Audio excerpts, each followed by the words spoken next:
It's time for another edition of Phillies Talk Podcast. It's Rich Baxter and Matt Veasey talking all about your Philadelphia Phillies.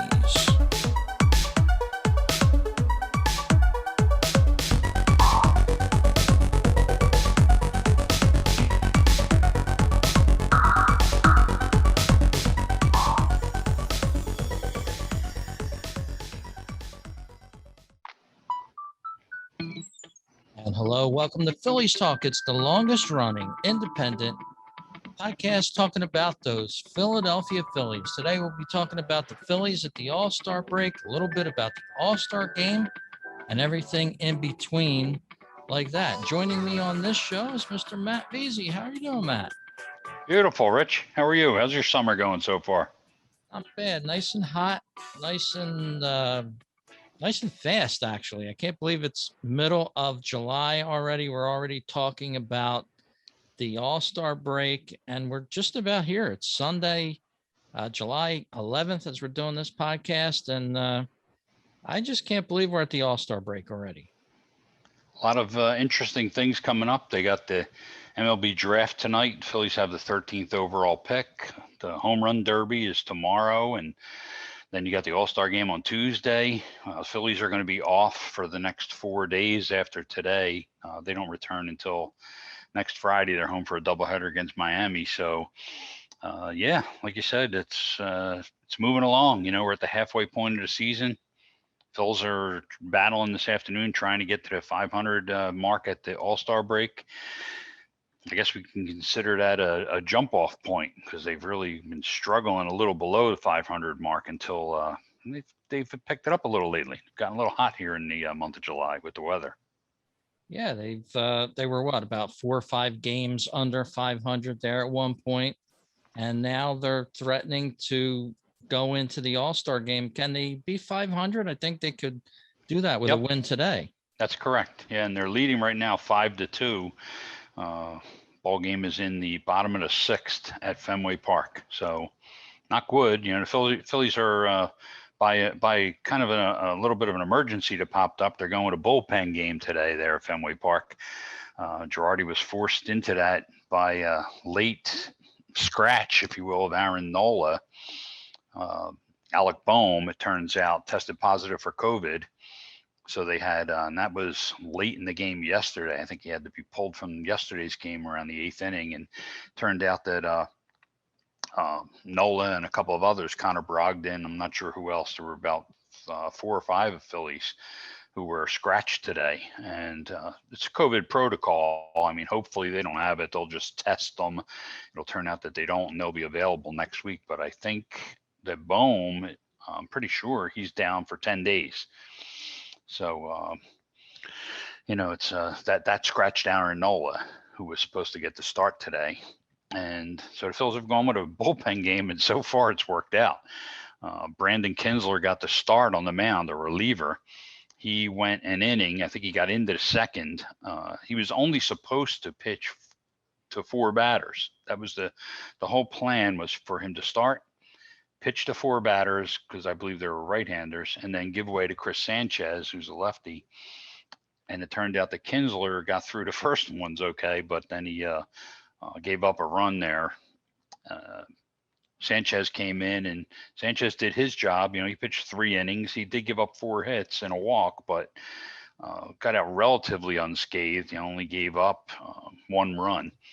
The Phillies got a couple of runs in the 3rd inning when JT Realmuto got a base hit to tie the game, and there was a Red Sox throwing error, trying to get the runner going to third base on Realmuto's hit. Went into the stands, and the Phillies got the go-ahead run on that error. And then we had a blast, 3-run blast from Ronald Torres in the 4th inning to put the Phillies up 5-1. They're now up 5-2 in the bottom of the 6th. And a win there would put them at that 500 mark here at the All-Star break. So looks good right now. You know, we know how the Phillies bullpen has been, but the Phillies bullpen usually, you know, the history that we've seen this year and last year is that they blow games when they come in relief of the Phillies starters. That's not the case here today. The whole game is theirs. So Right. maybe they'll like say, hey, we got the whole game. Let's win it for ourselves. So we'll see. Jose Alvarado's in right now. Um, we'll see how this goes. But yeah, they're leading 5-2, about 2/3 of the way through this game. Yeah, and the Phillies taking on Nick Pivetta earlier on in the game. He's now out of the game, but what a matchup. The Phillies have been facing former Phils all this road trip. And I was listening to a little of the radio broadcast, and I tuned into the game late. And like you said, Aaron Nola was supposed to start. And I heard the first inning pitcher give up the home run. And I said to myself, they're taking a pitcher out already, Aaron Nola, and then realized that he was scratched from the game. But, the Phillies. Pivetta, go ahead. I'm sorry. Go ahead. Well, I was going to say, you mentioned Pivetta. He's pitched really well for Boston this year, but the Phillies did a good job with him today. He lasted 4 innings, but they had 4 hits. He walked a couple of batters. He did have 4 strikeouts, but they got 5 runs off him, 4 of them earned. They got that home run. So even though he's pitched well, the Phillies did handle him pretty well today. So, both teams into the bullpens. So hopefully we can bring this one home. Yeah, and if you've seen social media or comments from Pivetta in the past, I think it was about a week ago or so, maybe even 10 days now, I was talking about answering a question from one of the Red Sox broadcasters, and he brought up the fact that, I'm glad to be part of a winning team, a team that knows how to win, sort of like elbowing the Phillies a little bit. And that's the way it was reported anyway. He didn't really come out and say, the Phillies stink or anything like that. But it was construed as meaning, he came from the Phillies, so they don't know how to win. So, well, he may have, we'll see. They are 20 games over 500. So, a little braggadocio, and he's had a nice season. He's contributed to it. So, a little braggadocio, I guess, was in order from him, but you got to be careful, if the Phillies are able to pull this one off today, that'll mean the Red Sox will have lost 4 out of their last 5, something like 5 out of 8 after a big winning streak. And, things can turn around in baseball awfully fast. So, if both for individual players like Pivetta and for a ball club. The Red Sox pitching staff, as far as I'm concerned, especially with a guy like Chris Sale out, they've overachieved a little bit in my estimation. And teams like the Yankees have underachieved. So you could very well see this turn around to the negative side for the Red Sox in the second half. So, we'll see. We'll see if Nick Pivetta can back up his winning team. Meanwhile, the Phillies may go the other way. They're looking to win this series in Boston. They're like, as we mentioned, they've been playing a lot better. They're here in July. I think they're something along the lines of 6-3. They could be 7-3 in July if they win this game. So this is the kind of, again, I don't want to assume a game. You can't ever assume a game, but if we can pull this one out, this is the kind of stretch that we've been wanting to see the Phillies get on, winning 7 out of 10, and maybe taking that out of the All-Star break. They've got a 4-game series with Miami, who's always tough on them coming out of the break, but it's at home. They'll have a chance to set their rotation the way they want, and it's a team that they have to start taking advantage of. They are a more talented team than the Marlins. So, next weekend, they got to come out here next weekend ready to go and take 3 out of 4 from the Fish.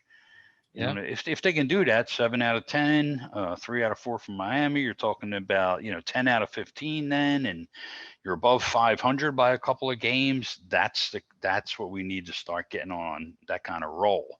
So Dave Dombrowski can then be inspired, to say, hey, the boys look like they got it together. Let's make a couple of deals to bolster this roster. Yeah, that would be fun if they did that. I'd love to see the Phillies in buy mode at the end of July, and we'll see if they can keep stringing this together. It's weird how the Phillies have been on some sort of roller coaster. Sometimes they're down, sometimes they're going up. I did want to try to schedule this podcast around the Chicago games, And that would have been nice, but I think it actually worked out better for this podcast to record now because the Phillies looked great in Chicago. I don't know if it was the Chicago Cubs looking so bad or was it the Phillies that were looking so great, but they went into Chicago and practically owned the town there for a few days.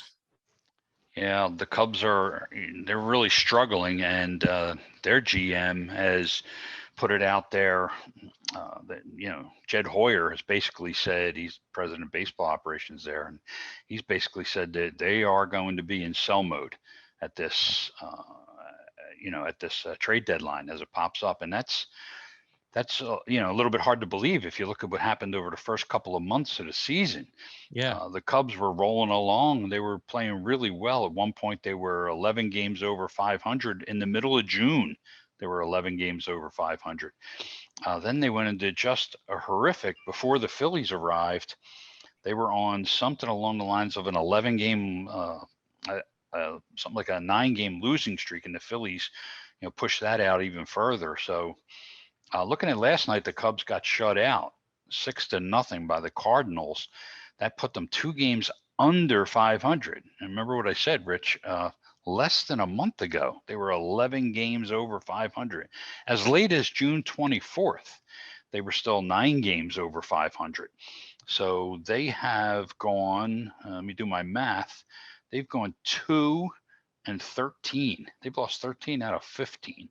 So the Phillies ran into the Cubs at the right time, if you will, and took advantage of it. They won that series, and that's important. You got to take advantage of teams that are down. And unfortunately, we may have spoke too soon about giving the Phillies this game because now we're not down, but we've given up a couple of runs. Alvarado has given up a couple of runs here in the 6th inning, and it's now 5-4 Phillies lead. Yeah, it would figure that the Phillies couldn't hold a lead. I mean, no lead is so safe far they have with the Phillies bullpen. I just put up saved by the bell, so to speak. The Cubs rained out today at Wrigley, right in time to save their bacon for a game, give them some rest. Interestingly enough, the Cardinals and the Cubs with the same record rained out at Wrigley, 44-46 today. Amazing that the way this works out sometimes. Yeah, St. Louis perennially, it's kind of like the Cardinals and Yankees, both perennial contenders in the American and National Leagues. They've won the most World Series titles in each league, but both have struggled this season. The Cardinals are a little bit the opposite of the Cubs in that they were as late as June 25th, so around the last time the Cubs were at their high water mark, the Cardinals were 4 games under 500. Now they're 2 under 500, so they've gained a little equilibrium there. Let me do my math here again. They've won 7 out of 12 now, so I mean that's not a big winning stretch, but they've been able to play a little bit better baseball. They won a series against the Giants before and that was in San Francisco before the Cubs came in, split the first 2 games with the Cubs with this one postponed. So, they come out of the break, the Cubs do, trying to get that equilibrium back, as you discussed, playing Arizona. And Arizona's been miserable this year. So while that series is in Arizona, the Cubs will have a chance to maybe get themselves back together. And then they in St. Louis then have a big 4-game series in St. Louis right after that. So some interesting ball games there in the Central Division where the Milwaukee Brewers have really taken command. They've gone crazy over there in the Central Division and really taken charge. Yeah. I don't know if you saw this, but in the last couple of games, I'll put it up on the screen for anybody watching YouTube. Some certain teams are getting a 3rd jersey designed by Nike, uniform. In fact, there's the Miami Marlins alternate, whatever you want to call it, jersey. It almost looks kind of clownish if you look at it with the colors. Yeah, some of them remind me of softball jerseys, and some of them are ugly, frankly. The All-Star Game jerseys, they don't do anything for me. Traditionally, teams wore players wore their team jersey in the All-Star game, which is the way I think it should be. But MLB decided to go with a National League jersey and an American League jersey this year. This is, there can be for no other reason other than marketing. But the jerseys are ugly. I mean, I've read all manner of comments on the internet, and I don't think I've seen a positive comment yet. I can't imagine they're going to sell too many of these things. So maybe the idea of having a National League and an American League jersey isn't a bad idea, but they're going to have to go back to the drawing board on the design of these things. That's true. A lot of teams showing a lot of sizes sold out on MLB.com on the store shop, but I suspect they didn't make very many of them because, as you said, they're just plain ugly. Don't know if you plan on watching the All-Star game. There's some movement afoot to boycott the game for reasons of the MLB moving the game out of Atlanta. What's your feelings on that? Well, my feelings on that are the way it is. I mean, Major League Baseball, this was nothing more than a woke political move. The people of Atlanta, the city of Atlanta, the business community in Atlanta, hotels, restaurants, they've been anticipating, looking forward to, preparing for this All-Star game for years. And then a couple of months before the games to go on, to pull it out from under their rug, it's just completely unfair. It's a woke political move by the powers that be in Major League Baseball, and nothing more. Of course, like within weeks of MLB pulling the All-Star game and moving it to Denver, a court came down and basically said there's nothing wrong with the Georgia voting laws. The voting laws in Colorado, some of those voting laws are more restrictive than the ones in Georgia that MLB was concerned about. So, it's a political move is all it was. And it's a shame. It's a real shame that sports in general, athletes, Major League Baseball in particular, in this instance, are using what is an entertainment medium to send a political message. For me, there's no place for negative political messages, or even for positing a candidate, if you will, or a party or a platform. To celebrate our nation, to me, is a different story. When we're having the Star Spangled Banner before the game, when someone's singing our national anthem, to take a moment to honor America and the brave soldiers, sailors, Marines, pilots who have suffered and sacrificed, given their limbs, given their lives for our country over the centuries, to kind of take a moment to honor them and to acknowledge that we live in, no matter what and we do have warts, no matter what our warts are, that we live in the freest, the greatest nation in the history of the world, to take a moment to recognize that and to celebrate and to honor America and the great Americans who have come before us, and who are here still with us now, who are still out there serving every day to keep our nation safe. That to me is wholly appropriate. Take 2 or 3 minutes to do the national anthem and to do it respectfully. But outside of that, political messaging, banners about political parties or candidates, kneeling on the sidewalk on the ground because you protest, something that's going on politically in the nation. There's no place for it as far as I'm concerned. I'm one guy. Somebody else feels different. I'm not going to tell you how to feel. But and as far as boycotting, my father taught me a lesson decades ago, which was that if you start boycotting everything, company, person, product that disagrees with you on political or social issues, your choices are going to be so whittled down. I try to take on myself. I try to take on the the the way that I operate as being. I try not to care about what somebody else's political agenda is, or what their message is, or what their position is. I have mine. I don't ask, Bruce Springsteen or Ben and Jerry or the people at CNN. I don't ask them to believe the things that I believe, to vote the way that I vote, and I would assume that they're not going to do that to me. You got your way, I got my way, and there are tens of millions of people who agree with me in most of my positions. There are tens of millions of people who agree with those people in their positions. So be it. It's America. So I listen to music. I have artists that I believe, that I enjoy their music. I have actors that I enjoy the way that they work. I have foods, that I will eat. I don't go looking at every, Label. I don't. Yeah, they would say, what was their position on, abortion? Who did their company give money to in the last election? I can't be bothered with following through on all that.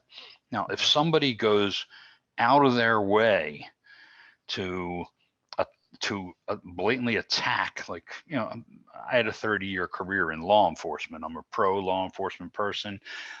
If somebody's going to go out of their way to demonize a profession, an entire profession, then that person is going to, have a hard time getting my support. But political, you're on your side, I'm on a different side. That stuff really doesn't bother me too much.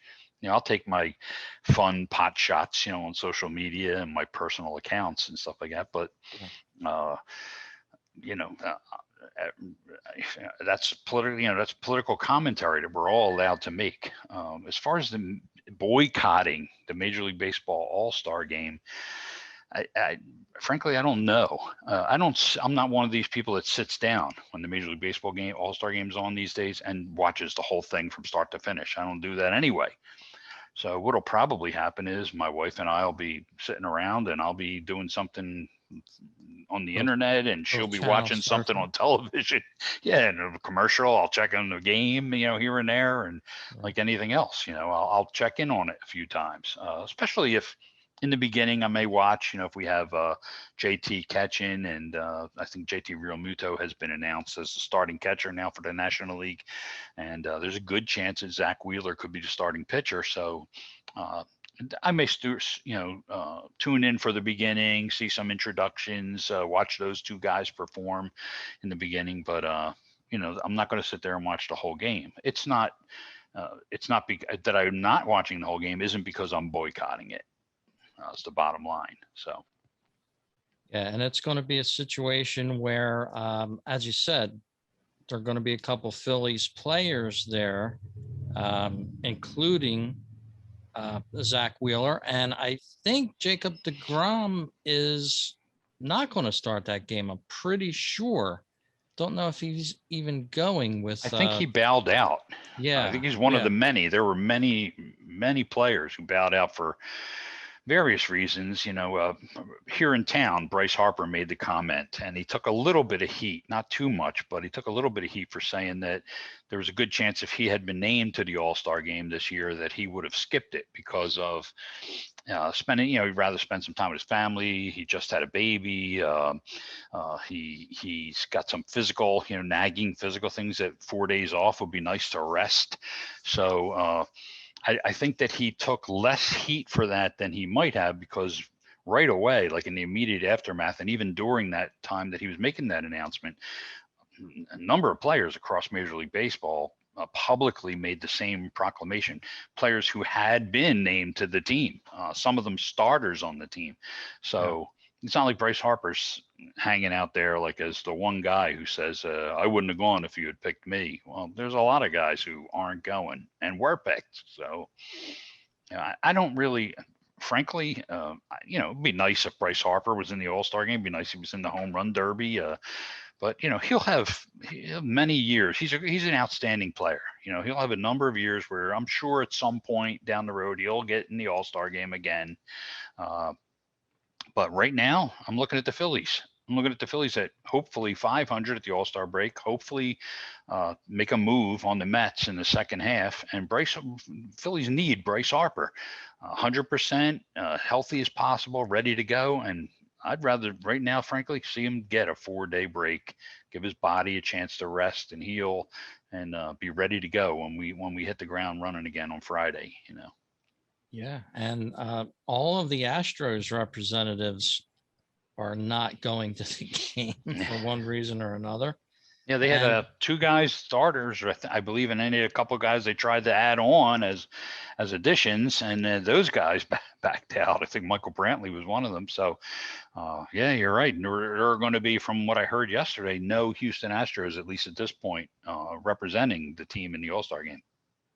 Yeah, and the number of first timers to the All-Star game is pretty high. I think it's reported as being 40 players going to the All-Star game for the first time. So it's going to be an odd event for them. And that'll match with their odd uniforms. So yeah, right. Well, there are a lot of emerging good young ball players in the game today. So it'll be good to see some of those guys like Vlad Guerrero Jr. and Fernando Tatis Jr. and others. It's a real shame that we lost Ronald Acuna. The game lost Ronald Acuna. I don't know if you caught that yet, but he suffered an injury and now he's going to be out for the season. That's good news for, if you will, for Phillies fans. The Phillies were tied with the Braves in the loss column entering today. I think 5 games behind the Mets, but it's a shame for the game. Acuna is one of those, rare talents. He's a rising up and coming ball player. One of the handful of best players, in the National League, certainly, maybe in all of baseball. So, he'll be out of the All-Star game, obviously, but more importantly, he's out for the season. So it's a shame we won't get to see him display his talents in the All-Star game. But there are a lot of really good young ball players that maybe this will be a showcase for them. Shohei Ohtani. I mean, what a tremendous story he has been for the game in the first half, and we're going to see him in the home run derby. It's a shame he can't pitch to himself in the home run derby, but that would be interesting to see Ohtani against Ohtani. Underhand lob. Yeah, I'll be curious to see if they pitch him. I'm hearing some rumors that he's going to both pitch and hit in the All-Star game. So, that would be appropriate, I think, from what we've seen in the first half. I mean, the guy has been phenomenal on both sides of the ball. So, that'll be something to look forward to maybe in the All-Star game. Yeah, of course, the pandemic canceled last year's event. They did not hold it. And it'll be the first time in 23 years that the All-Star game is being held at Denver at Coors Field. So long time wait for them. I'm starting to think about the Phillies in 2026. They're supposed to host this game, but God knows what's going to happen anymore with this, knee-jerk MLB. Yeah. Well, you got to plan on what you can plan on. You can't plan on the unusual. So, right now we're supposed to get the game in 2026. It's 5 years off. It's something to look forward to, but it's still 5 years away. We got a lot of things to worry about before then. So. Yes, we do. So we'll keep an eye on that. Like this game today, where we only have a 5-4 lead into the bottom of the 7th. So yeah, we're clinging by a thread to get back to 500 Phillies. Yeah, Archie Bradley's on the mound right now for the Phils. He got retired the first batter in the 7th inning. That's apropos for the Phillies, though. They can't get out of this thing without 12 jams at least. I'm going to be curious how Girardi navigates the rest of this game too, because he lost Brogdon. We know that, to the COVID situation, and he started Kinsler. He's used Sanchez, and he's already gone through Hector Neris, Jose Alvarado. Now Archie Bradley's on the mound now, and Bradley doesn't typically go more than 1 inning. Maybe he'll go 2 today, but he's going to have to get through, another 2 2/3 innings, having burned a lot of his relievers. I'm not even sure who's left in the bullpen. He's got De Los Santos. I know they called up J.D. Hammer. They called up a lefty, Damon Jones, young righty, Lovera. He's got Ranger Suarez, I guess, still available. So we'll probably see Suarez, and maybe he may give J.D. Hammer a shot. So we'll see. Yeah, Going to be interesting. The Phillies can hang on by a thread and win this game, go into the All-Star break at 500. I think we would view that as a win. Yes. When just a few days ago, have to. The Phillies were reeling. They needed a win, couldn't get it. Hopefully we look back at this Cubs series and say, that really the month of July, turning the calendar to the month of July, but especially that Cubs series, maybe we'll look back on that in the end and say, yeah, that's where they turned their season around. So, yeah, it was a big turning point for them. You talked a little bit about Bryce Harper earlier in the podcast. Has he been pulling his weight for the Phillies to maximum potential, do you think? Yeah, I think he has. Bryce did, there's no doubt that Bryce struggled with runners in scoring position for the first couple of months of the season. And there was a lot made about his having all solo home runs. I think something along the lines of his first 13 home runs maybe were all solo home runs. But Bryce is hitting 283. He's got a 380 on base percentage, slugging 525. His OPS is 905, 15 homers, is second on the team. 34 RBIs are down, but half of that was his early season struggles with runners in scoring position, and half of that was guys not getting on when he had delivered hits. Guys weren't getting on in front of him. The Phillies lineup has really just been able to get itself together from numerous different guys suffering numerous injuries that had kind of kept the lineup itself a little bit disjointed for a long time. Bryce himself missed about 2/5 of the games, I think, over the first half of the season or first third of the season with various injuries. So, stymied a little bit by injury, stymied a little bit by failure to produce a runners in scoring position, stymied a little bit by the lineup being disjointed and not producing in front of him. But it seems to be starting to come back together over the last couple of weeks. And overall, if you look at Bryce's numbers, except for the RBIs, Bryce's numbers are good. They're not just average. They're good numbers. He's having a good season except for RBI. And he's picked that up a little bit here in the month of July. So, I'm hoping for big things from Bryce in the second half. I don't think that he's let the team down at all. There have been a number of other players who, whose performance has let the team down. And, biggest problem I think right now for the team is maybe the biggest question to resolve is, fixing this bullpen. Last year the problems were so horrendous and obvious, but it hasn't really improved much this year. They still don't have a guy who you can go to the ninth inning and say, 8 out of 8 or even 9 or even 8 out of 10 times, ball game over. It's in our favor. The stopper. A stopper. Is Craig Kimbrell going to be available? Could the Phillies pick up a guy like Craig Kimbrell? Do they have what it takes to swing that kind of deal? He would seem to answer an obvious need, and that's a fit. The Cubs are looking to unload some people. So people around here talk a lot about Chris Bryant because of the Vegas connection, and he knows Bryce real well. They're old buddies, an old travel team, pals. And I wouldn't turn down having Chris Bryant on the Phillies, especially if you can extend them for the next few years. But maybe more of a need for the Phillies right now is a guy like Craig Kimbrell from the Cubs.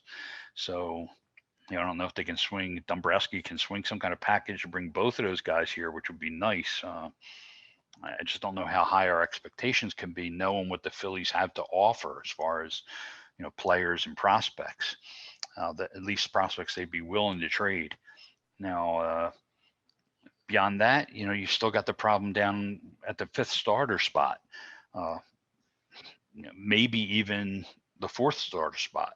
Wheeler, Nola, Eflin. Where do you go after that? How much do you trust Matt Moore? We certainly don't trust Vince Velasquez anymore. If we ever did trust Vince Velasquez the last few years. So, they need a starter. They need a starting pitcher.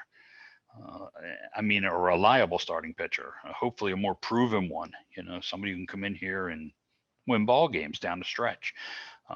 There's been some discussion of Cole Hamels in the media and among the fan base. Hamels is going to do a showcase in Texas, I believe next weekend. So that off of that showcase, he's going to have to prove, and I guess he wouldn't schedule a showcase unless he was healthy. So he's going to have to demonstrate his stuff, show teams that, he not only has interest, still has the fire in his belly, but still has something to offer that can win major league games.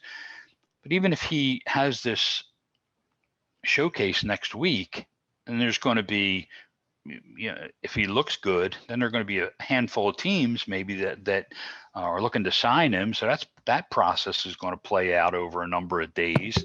So I wouldn't look for Hamels to sign with anybody, maybe for a couple more weeks. And then you're talking about he's got to get ready. So he's going to have to go to the minor leagues and get ready, or go to Florida or somewhere under supervision to get ready. I look at this, a Cole Hamels signing is kind of like Pedro in 2009. If you remember, Pedro Martinez signed him with the Phillies, but he didn't start pitching until the middle of August. So, and I think he got something like from the middle of August to the end of the year, I think he maybe got something like 7 or 8 starts in for the Phillies before the postseason. So that's what you're looking at with a Cole Hamels. If you can swing a deal in the next week or two for a ready pitcher, somebody who's ready to go now, that's what the Phillies need. They don't need to wait until the middle of August for a guy. They need a guy in the 3rd week of July, in the 4th week of July. So can you do both? Unfortunately, what I remember about the 2009 debut was Game 6 of the World Series. Back to New York. Who do they start? But you don't need to, you said unfortunately what you remember, but what you really should remember is that was a fantastic pickup. Pedro pitched really well for them from August to the end, and that was not a given that the Phillies were going to win the division that year. So Pedro was a big pickup, and he did pitch well in the playoffs. He had that rough game there at the end, but you can't anybody could have had one rough game. You know what I mean? And I got to admit, I got to let the listeners know, and I've let other people know. I'm sure, the listeners are new and different every time to this show, but I was at Game 5 in 2009. I was still on the high from the win. Cliff Lee, the Phillies, then the next night, I believe it was, when I heard who was starting for Phillies, I had a bad feeling in my stomach that this is the end of the road. Who's your daddy? Yeah. It was chanting of who's your daddy there, right? Yeah, it was, a little surreal. And I wish he could have overcame that and, Phillies won and forced a Game 7 or whatever. And it's a shame because he pitched Game 2 of the NLCS and went 7 innings, shutout innings, only allowed 2 hits against the Dodgers. So then in the World Series in Game 2 at Yankee Stadium, he went 6 innings. He allowed 3 earned runs, but only 6 hits. He struck out 8. He made a quality start. So he had 2 quality starts in the postseason before that Game 6. I won't call it a debacle, but he got whacked around a little bit in that Game 6. So he pitched. Otherwise he went 5-1 for the Phillies over 9 starts with a 3.63 ERA, and he was pitching basically as the 4th or 5th starter. So yeah.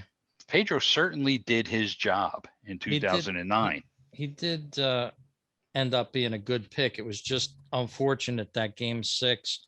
And, I don't blame it on him that the Phillies lost the World Series. Yeah. Somehow they don't get there probably without him.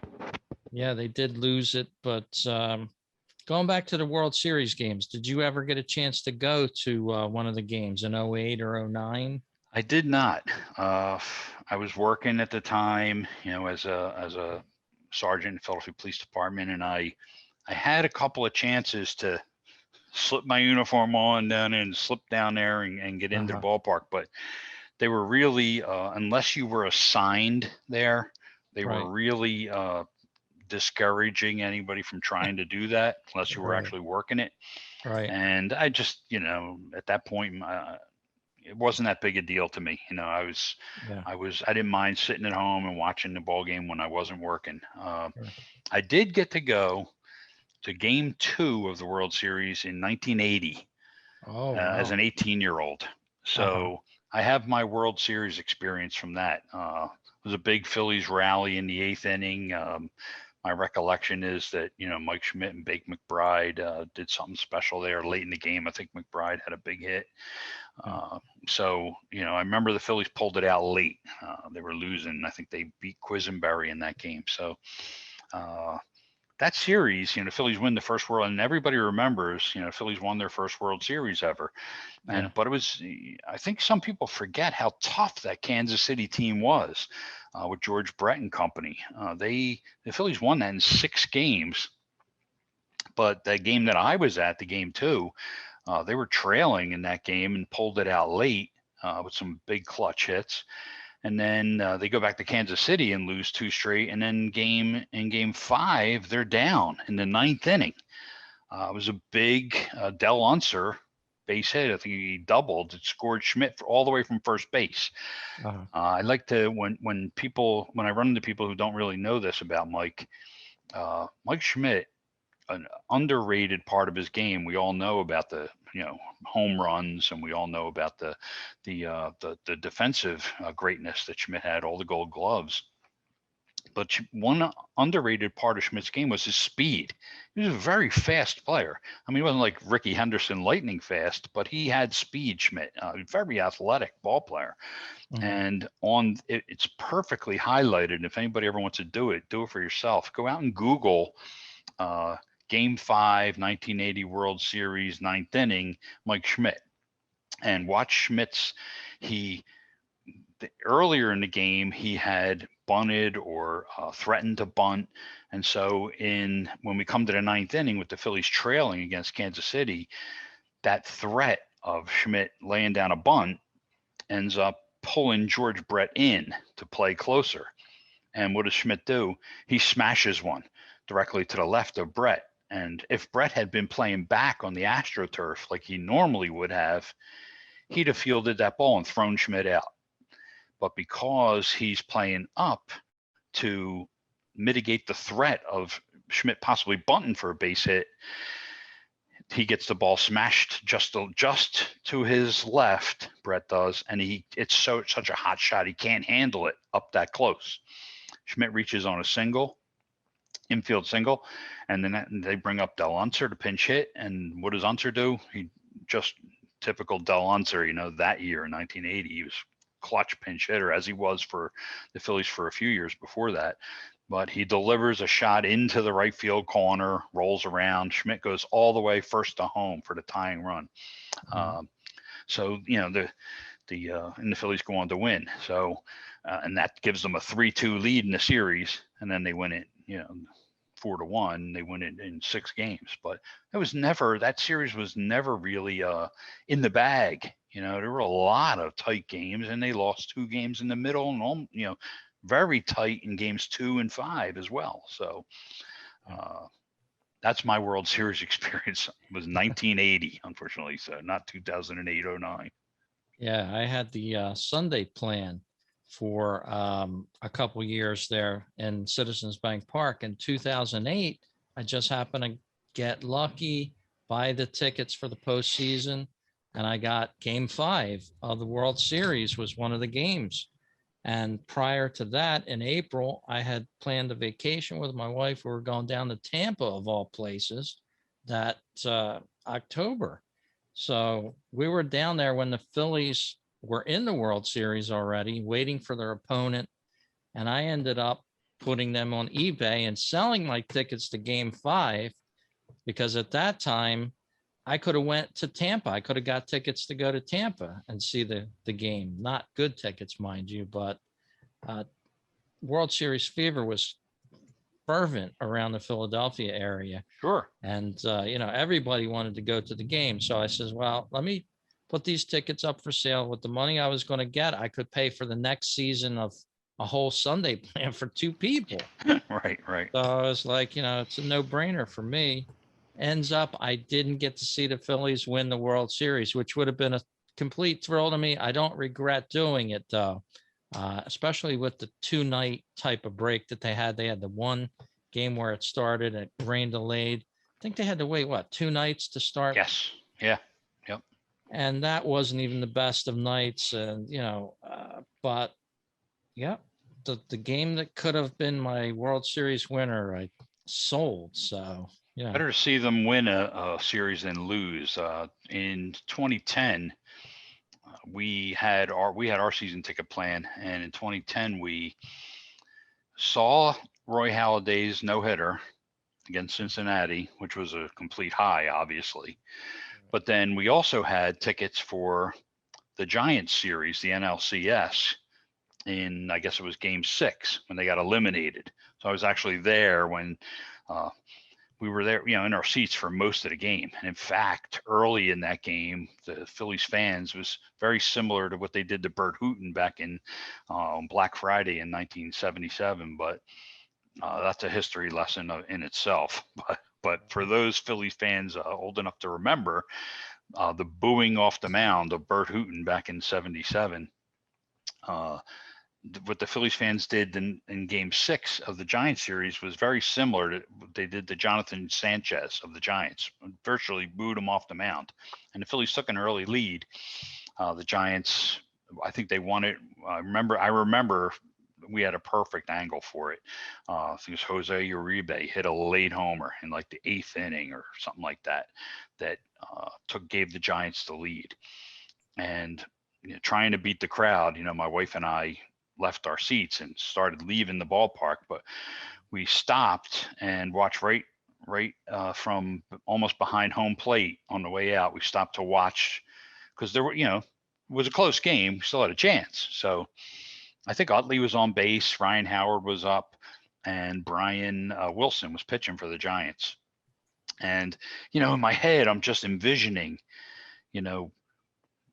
Brian, like we had seen so many times in 2006 and 7 and 8 and 9, I was envisioning Ryan Howard delivering that extra base hit and Utley running around and the Phillies tying it and everybody going crazy. And then they win it. And, we go to Game 7 and Howard struck out against Brian Wilson.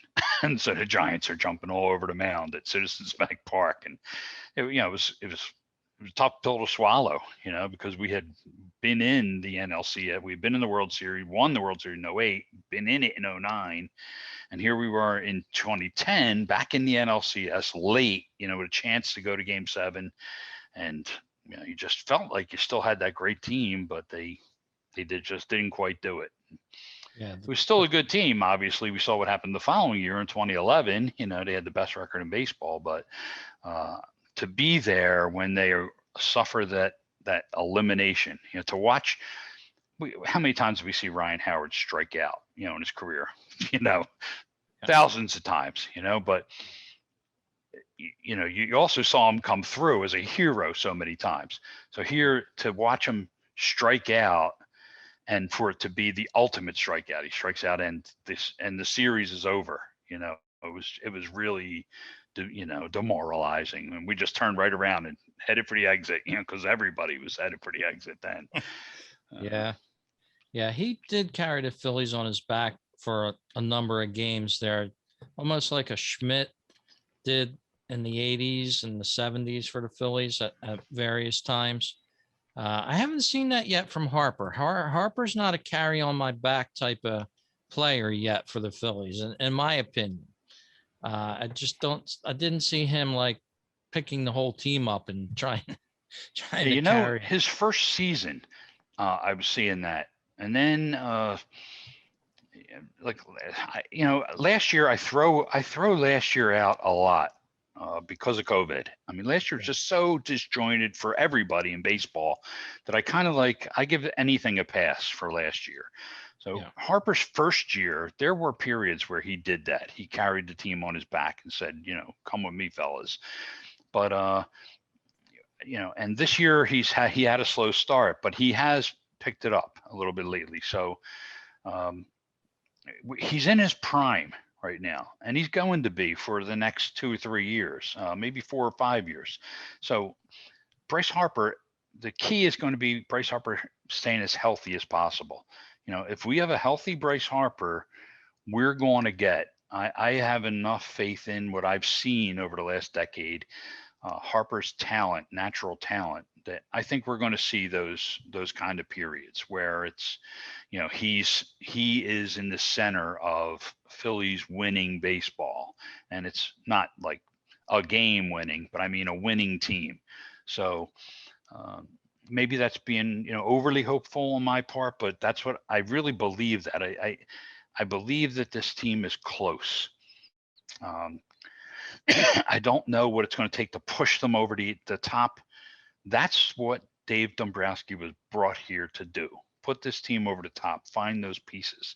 So I'm going to be curious to see how he works over the next few weeks, especially. Yeah. Yeah. If anything, like you said, he could bolster the bullpen. That would be number one. You need two middle relief stoppers. We saw Hector Neris do fairly well today. I think he gave up a run even around the fifth inning when he pitched. But we need two guys that you can get the ball in the hands and have a legitimate feeling that the Phillies can close a game out and hold on to a lead. A closer and a stopper, you know.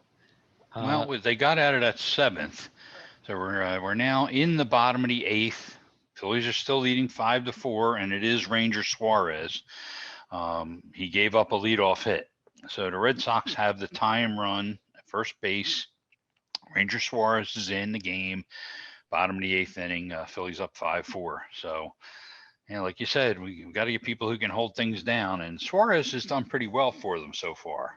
He's been almost a revelation. So, Yeah. knock wood, hopefully he can keep that up, and we'll see. It looks like we're in for a nail biter of an ending here at Fenway Park. We're going to have to stretch the podcast to the end of the game for sure. We can't let our listeners. Well, we got a whole inning to go, Rich. That could be a half hour. We can't let our listeners hang on the edge to know if we made it into the All-Star break at 500. But getting back to tonight's festivities around the All-Star gathering is the MLB draft, and the Phillies have the 13th draft pick overall. Who do they go for, do you think? Or what kind of position are they going to look to fill, would you think, as opposed to who? There was I saw some nice pieces earlier that had the Phillies maybe going after a local product, Benny Montgomery. Benny Montgomery's an outfielder from Redland High School.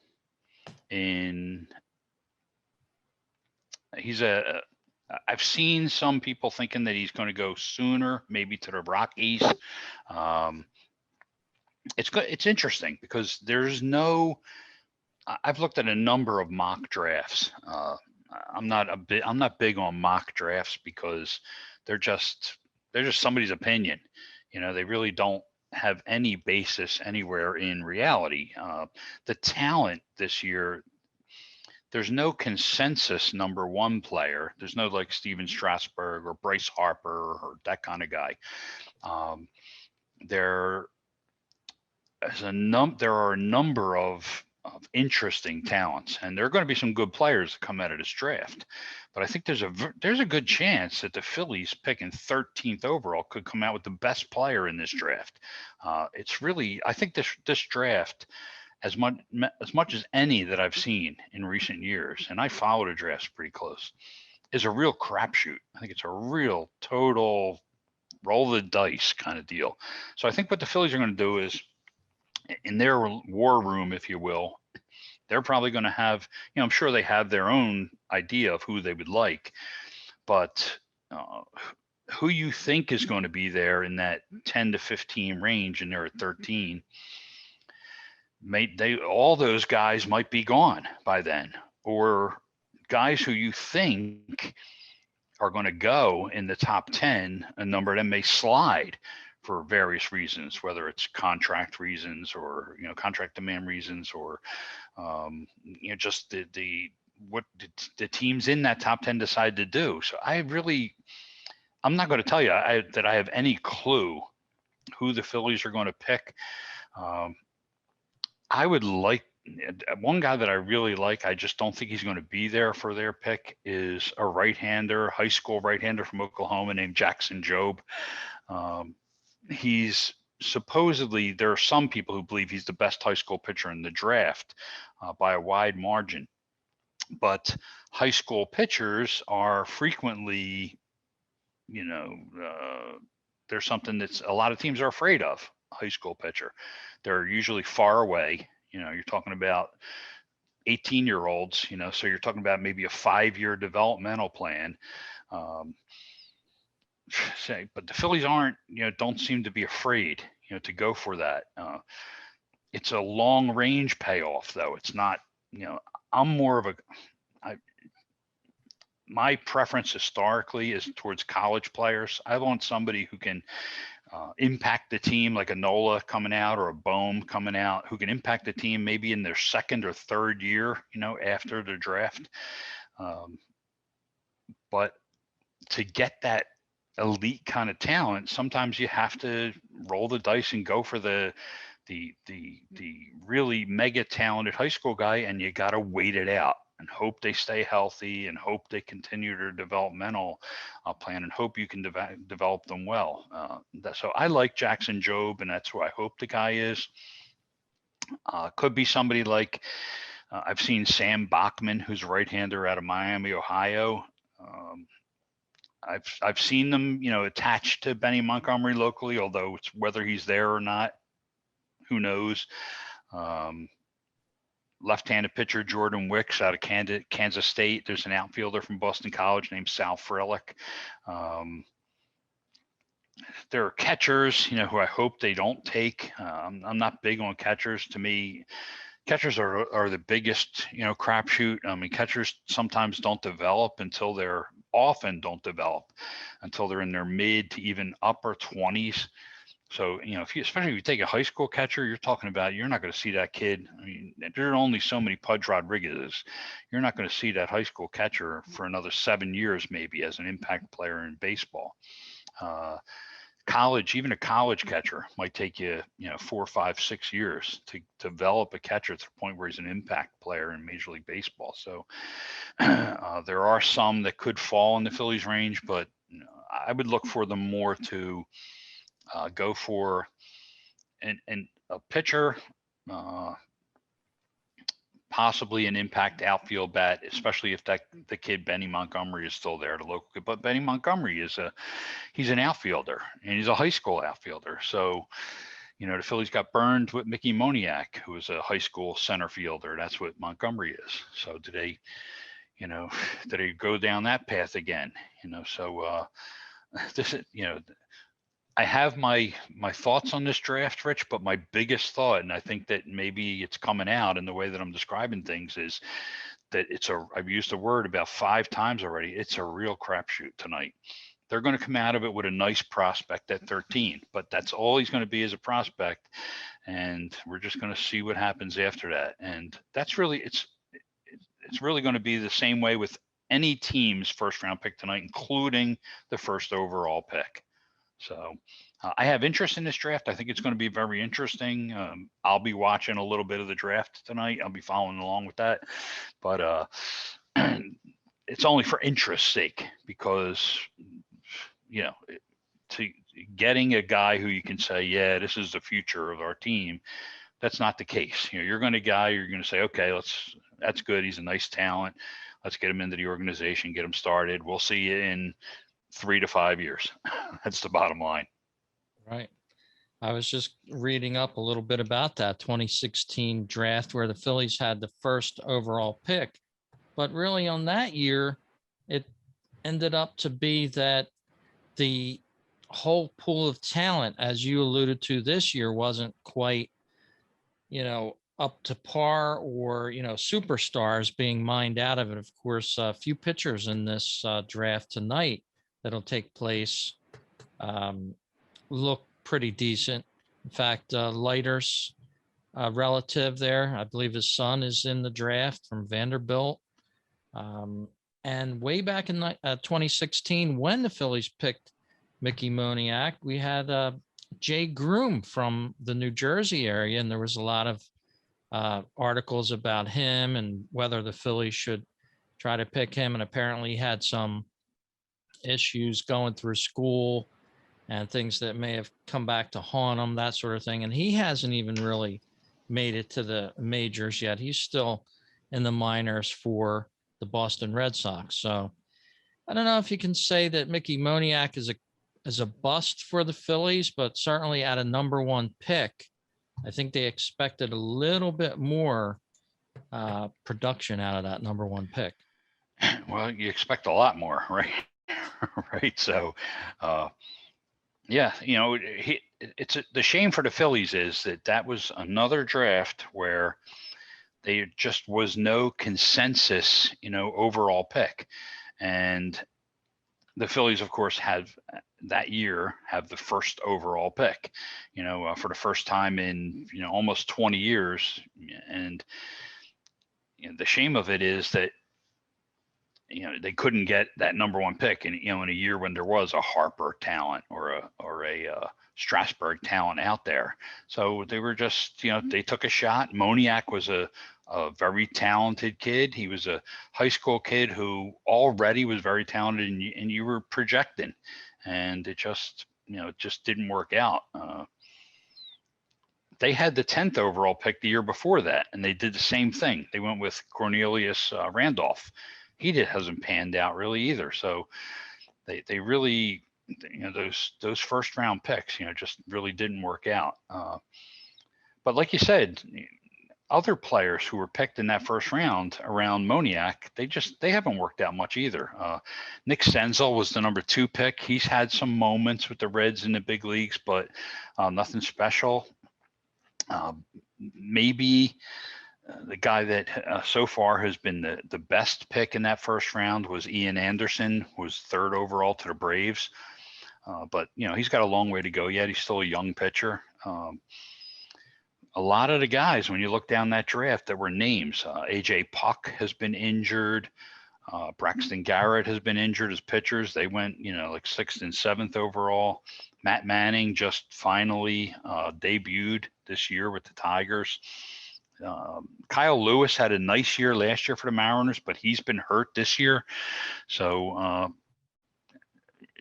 the draft is, it's really a crapshoot, and you can get a good player. The Phillies are going to get a good player at 13 overall tonight. It's just a wait and see, and let's just hope for the best.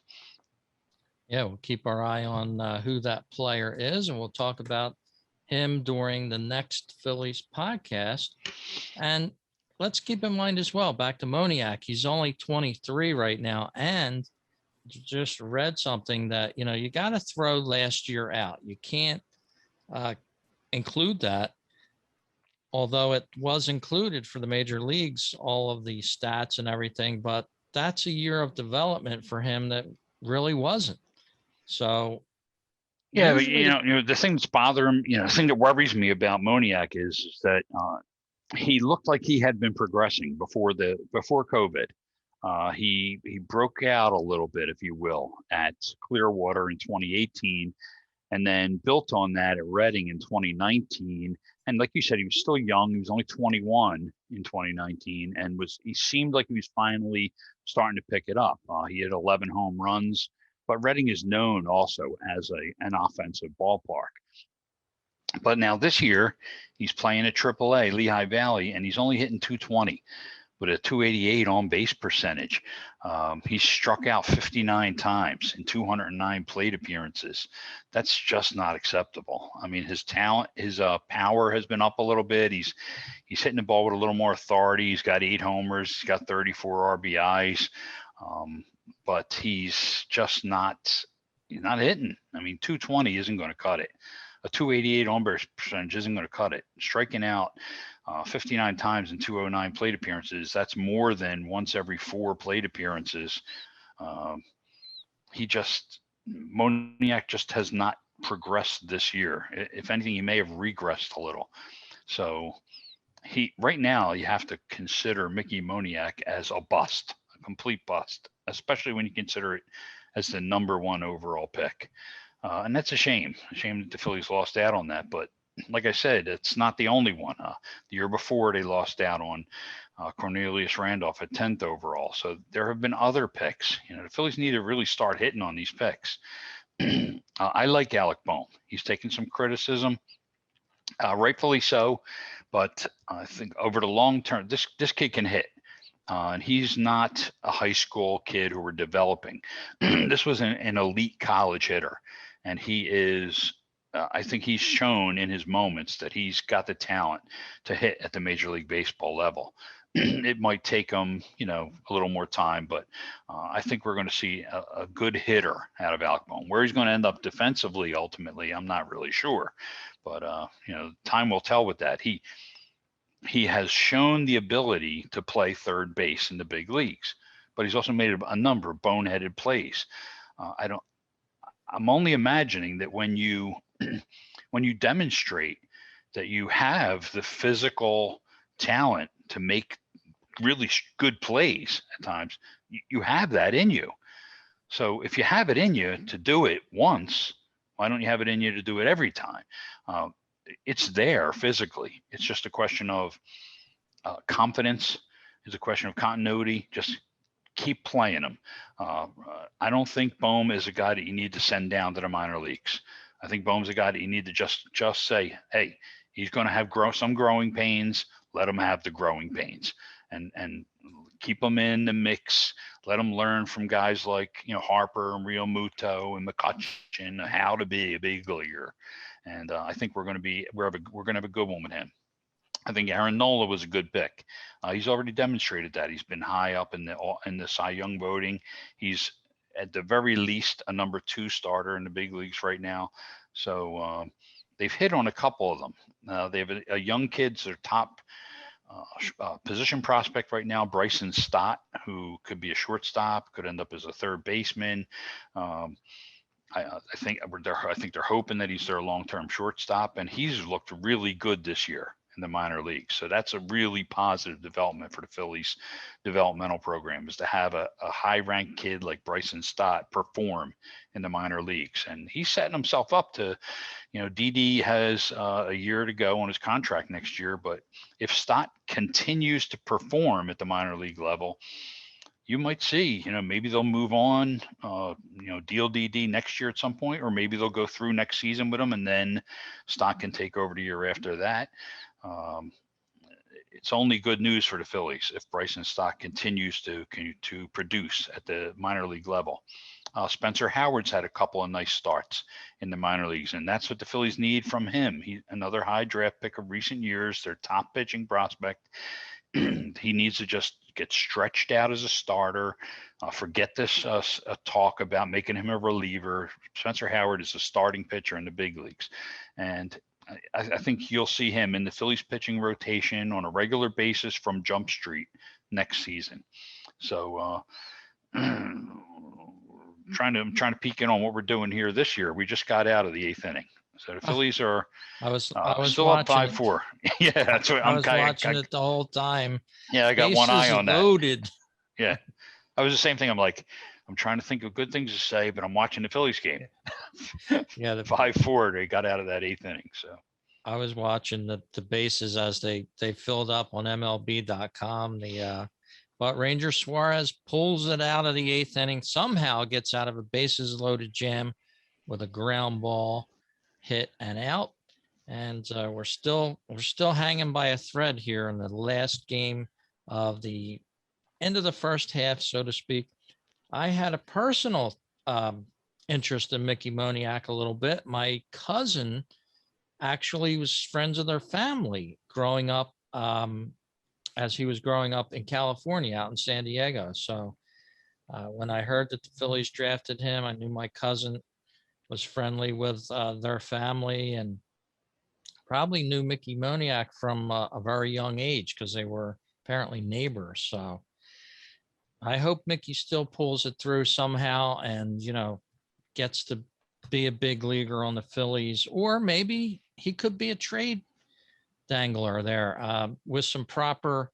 I don't know if the Phillies have a place for him even as their current team stands. So maybe, being a number one pick, only thing he's got going against him, as you said, was his average right now, and he's not exactly lighting the AAA up on fire there. So for his trade bait, maybe just the fact that he was a first number one overall draft. Can you trade a guy like that? I think the Phillies probably could.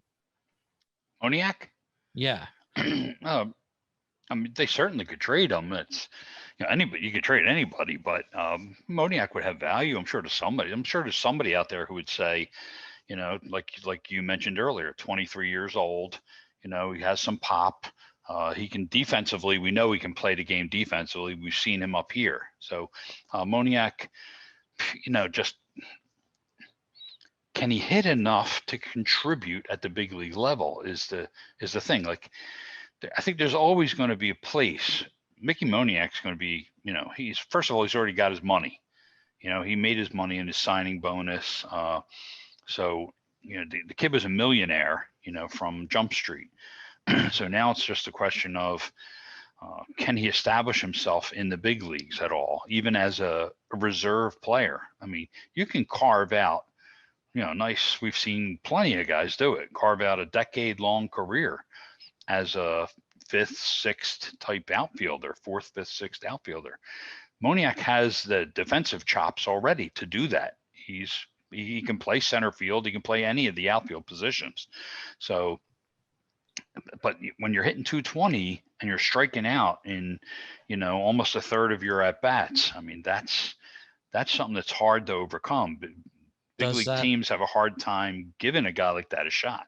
Could that lend itself to the fact that maybe he's not being coached as well as one could be? I mean, that's always a question mark with a player, and whether or not I'm trying to build value in him. If he doesn't play for the Phillies, I'd like to get a nice pitcher for him. Well, you know what, Rich, you and me talking about Mickey Moniak isn't going to build value for him.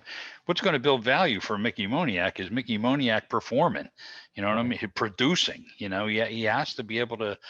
You got to be able to hit better than 220. That's a bottom line at the minor league level. I mean, if you're hitting 220 in the minor leagues, what are you going to do when you get up here and you get, filthy stuff being thrown at you every night? We kind of saw, Moniak's never really had an everyday role with the Phillies. But when he has gotten to play up here, he hasn't produced on a consistent level. So he's got to, he's got to get to a point where he's producing consistently in the minor leagues. And I won't say he's not running out of time, but I think he's running out of time he's certainly running out of time to prove that he was worth the number one overall pick in the draft. Yeah. As far as a role someday in Major League Baseball again, or whether it's here or somewhere else, whether he can make himself even moderate, trade fodder. Right now he's like a throw-in a trade. He would be like, if they were going to deal, or he'd be a trade for something lesser, so maybe some minor league pitcher that they liked from another team. Somebody likes Moniak still, and they could swap him, but it's not going to be the kind of pitcher who was a first round talent. Maybe some bullpen help. That's the kind of deal. Maybe as we get closer to the trade deadline, a guy like Moniak might get dealt, because Dombrowski, he's known for dealing prospects to get big league help. Yeah. If some team out there has a serviceable big league reliever who is going to be a free agent after this season and who is having a nice season this year and who has a track record of success, and that team is losing, and they're not going anywhere. That's the kind of team that maybe say, "Hey, we'll take a chance on Moniak, and we'll give you, 32-year-old, Joe Blow, the reliever." Uh, and Dombrowski may take that, and that may end up being a great deal for the Phillies. If you can get a real reliever in here who can, lock down the seventh, eighth innings in exchange for a Moniak who may be a washout prospect. Maybe the kid needs to change of scenery. That'll help him. Maybe it'll give the team who's trading for him, a piece that they can say, "Hey, we got the former number 1 overall draft pick. He's hit some home runs. He has a chance to play in the big leagues long term, and all we gave up to get him was a 2-year-old reliever who we weren't going to be able to re-sign next year anyway." So Moniak is the kind of kid who can go in that kind of deal to help the Phillies now. So that wouldn't surprise me. A pitcher like Adonis Medina, the Phillies may finally be saying to themselves, he's been our number 3, 4, 5 prospect for a while, but he's starting to drift down those lists, and he's starting to get a little older. And if they really believed that he was a big league pitcher, they would have given him the same shots that they gave Spencer Howard. So, Adonis Medina is another guy that I think that you could see get moved at the trade deadline for some help. And he's the kind of guy who could end up catching on if he stays healthy and maybe helping the back end of the right team's, starting rotation. So I think they're going to see some of these prospects from the Phillies. I think you're going to see some of these kids that we've heard their name for years. The guys like the Randolphs, guys like the Moniaks, guys like the Medinas. I think you could see them get moved before the trade deadline.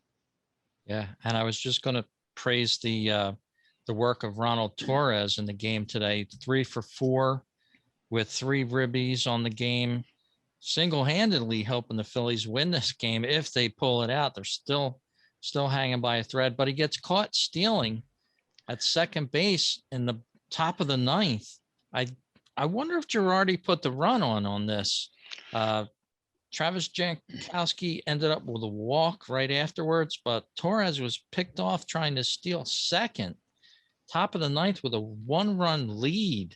Phillies would have had 2 men on with Gene Segura up at bat right now. Could have been these are the things that the Phillies, and I got to be honest with you, I haven't been following with them 100% of every game, but moves like that is a little curious to me. Yeah, I'm sure a guy like Torres, Girardi has a lot of confidence in him, and he's really a Girardi guy. I'm sure he was brought here on Girardi's recommendation, and he's turned out to be a nice little find. I mean, he's helped them out a lot in considering some of the injuries that the Phillies had, especially when they had both Segura and DD out for a little stretch. So Torres has had a nice game today, but as you said, he gets caught stealing there at a bad time. We still got that 1-run lead, and let's see what happens here in the 9th inning. It's going to be bottom of the 9th. It's going to be a little hairy, and hopefully we can hold on. And that's you can't. They're not all going to be blowouts. Hopefully we can. We got the lead. It's the 9th inning. It's time to get to 500. Rich. As usual for the Phillies, they're not going to make it easy. Not going to be an easy thing. Speaking of not easy, Hoskins 1 for 3 today, 2 strikeouts. He's batting .235. He's kind of down for a batter, as the Phillies just make the 3rd out of that inning with Segura. So here it comes, top middle of the 9th here. Phillies have to hold on, and then we'll wrap up the doors of this nice long podcast. I'm glad we got a chance to do this show leading up to the All-Star break. And let me take just a minute to let our folks know where they can find you on the internet, Matt. The best place, 2 best places to find me are my website, which is mattveasey.com. That's MATTV as in Victor, EA, S as in Sam, EY. So mattveasey.com.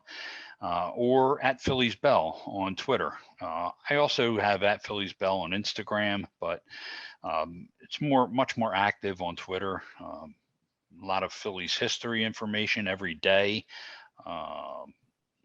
Phillies in-game commentary a lot of times. I share all the important, Philly articles that I can find, relevant news, Phillies articles that I can find there.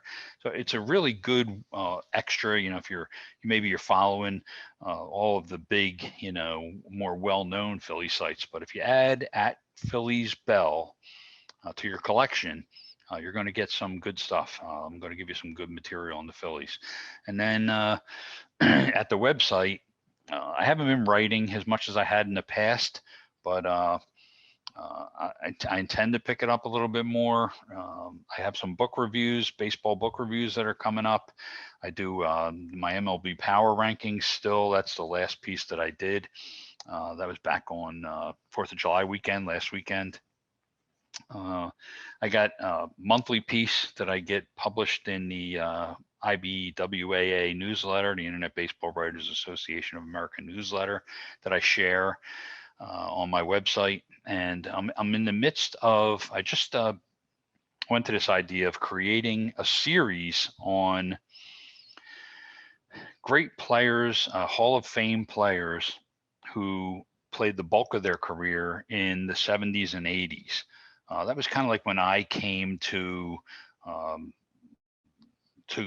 age with the game. The 70s and 80s were my late childhood, preteen, teen years, and then into and through my 20s. And so the first piece that I did back in May for the IBWAA newsletter was on Nolan Ryan. And then in June, I did a piece on Paul Molitor, who was probably my favorite non-Philly player during that period. So Nolan Ryan and Paul Molitor. Now this month, I haven't completely settled on a topic yet, but I think that I submitted. I know I submitted another Hall of Famer's name to them, and we'll see who I end up writing. But you're going to see there's a lot at my website on historical Philly information. And up-to-date stuff. I did a Phillies preview before the season started. So mattveasey.com and at Phillies Bell on Twitter. And are we starting here yet in the ninth inning? Yeah, we are. We got Ranger Suarez. Rangers back on the mound with a 2-inning save attempt. That's going to be interesting, of course. Hey, 500, whatever it takes, Rich. Let's get to 500 at the break. And it looks like the Phillies are going to win something else if they hold on here. And the Braves look like they're going to lose. So the Phillies might be in the second place with a 500 record going into the All-Star break if things hold as they are right now. If the Phillies end up winning, Braves end up losing, they're down right now. The Phillies if Ranger can get through this, he's going to have earned it because he's navigating through the 3, 4, 5 hitters. Yeah, and he just got JD Martinez, struck him out, the Red Sox number 3 hitter. But now he's got to go up against Xander Bogaerts, and then after that it'll be Rafael Devers, and those are tough hitters. I mean, this is the Red Sox, stars right here. Yeah, Bogaerts is 322 batting on the year, so it'll be a and test. Bogaerts homered earlier today, so yeah. Of course, you can find the home for the Phillies Talk podcast at fightingphillies.com on the internet. That's the blog home of Phillies Talk Podcast. And I just got a new hotline. If you have a message for us or you want to share some information, chip in some info that we can play on the air, or if you don't want me to play on the air, please tell me that as well in the message audio. You can call us 609-365-0002. That's the Phillies voicemail hotline to get on here at Phillies Talk Podcast, area code 609-365-0002. Leave us a message and audio message. We'll get it on the air for you if you want. And like I said, if you don't want it to be played, let me know that as well. You can get in touch with us as well. Rich at fightingphillies.com. and be glad to put your comment on our next Phillies Talk podcast. You had mentioned Rhys Hoskins, Rich, and while he is hitting 234, his career average is 238. So Rhys isn't an average hitter. Before coming into the season, I named in my Phillies preview, I named Rhys as a key to the Phillies, possibly be able to reach in the postseason. That kind of like wild card player who people were a little down on, but who I thought had the potential to really step up and be an impact guy and be that kind of guy that pushes you over the top by his performance. Not the guy that would carry you, not the Bryce or the JT, but that guy that nobody was kind of like looking at as a big player who could actually produce more than was expected. And I think he is. He's leading the team with 20 home runs and 55 RBIs, and I just that much speaks for him. If you heard that sound effect, strike them out. They just struck them out. There's 2 outs. Phillies 1 out away. Sorry. I was wondering what the heck was going on there. Got him on a strikeout. Yeah, I was into my Rhys Hoskins deal, but yeah, 2 strikeouts there by Ranger Suarez. So it's down to Rafael Devers here. And it's left on left, so that helps us a little bit. But he's got power, this kid, so you got to watch out for him. But back to Hoskins real quick before we hopefully wrap it up here. He's on a pace for upper 30s in homers, close to 100 RBIs, Rich. And, Rhys is a streaky hitter. So if he gets hot at the right time, he's certainly put himself in a position for a 40 homer, 100 plus RBI season. And from the first base position, that's what all you can expect, really. I was hoping that Rhys would be more closer to a 250 type hitter than a 238 hitter. And I think if he can be, it doesn't sound like a lot, but it's a few more hits a week, and it might be extra base hits knowing Rhys, because he's 21 doubles. He leads the team as well. So his 41 extra base hits lead the team. So if Rhys could hit closer to 250 or so than 235, 238, then I think he's an easy, to me, 40 homer, 100 RBI guy. So there may be some problems still with the Phillies, but Rhys Hoskins is not a problem for the Phillies. Like I said, like you were saying, back end of the rotation, maybe a little bit more squared away in the bullpen. Those are the things that we need to be zeroing in on here as the trade deadline approaches. We got 2 strikes here on Rafael Devers. So let's see if Ranger put them away. By the way, Suarez, 44 pitches, looking at potentially the last Red Sox batter, but 44 pitches stretched you know what, over Rich? He's 2 got innings. 4 days off. 4 days off after this. And he's out. We got it. 20? Ground out. Hoskins, and we're at 500. 26 of those were strikes, but a whole 44. There's the 45th pitch, and that's it. That's a ball game. That's it. We hit the break at 500, Rich. Wow, I think I'll do a Chris Wheeler. The Irish Jake. Chris Wheeler. Swing and a miss. He struck him out. Yeah. And that's the ball game. The Phillies win. Thrilling. 44 and 44. Pitches. Woo. At the All-Star break. Biter. So now taking a look around here. What do we got as far as your New York Mets? What are they doing? Mets are going to end up in first place for sure. Oh, we know. Well, they're in first place at the break. Yeah, at the break. You know that. I mean, we're hoping that they won't be in first place in the end, because that's really the Phillies' only chance to get to the playoffs. But here, the Mets, they went down, right?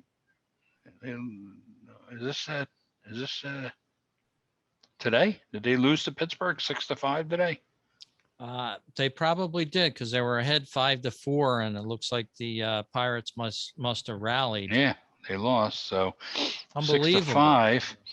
So now that's their 40th loss. That means the Phillies are within 4 games of the Mets. They had 500 within 4 games in the loss column, which is what really matters.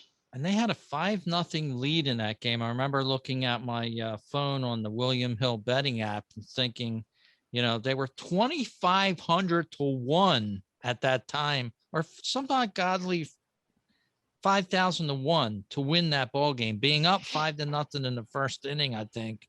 And that's how baseball is. That's why I love it. You can't think that a team is going to hold on to a lead. You just can't.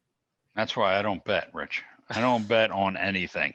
Yeah, I only got so much money. You know what I mean? I'm not a gambler. You're not. Can't lose it. No, I can't afford to lose any. I don't understand these people who are, on these betting apps all the time. These betting apps, casinos, stuff like that. They're not in business to lose money. And you know what? They don't lose money. So nobody's getting rich off of these apps and all. They're just I hate to call anybody a degenerate, but you got a lot of degenerate gamblers out there. It's the bottom line, supporting these apps and these casinos. And no, it's just a shame. I just hopefully nobody's losing their house. Some, yeah, marriage. Really. And there is probably. Yeah. As we go into the All-Star break, let me hit this Phillies endo music here for us, bringing us out of this podcast. We hope everyone has a good All-Star break, whether or not you watch the game or not. Matt, thank you very much for a long Phillies talk going into. Hey, we got to win, Rich. Yes, we did. We brought home our win. Take care, and we'll talk to you after the All-Star break on the Phillies Talk. Have a nice break. Go Phils. Take care.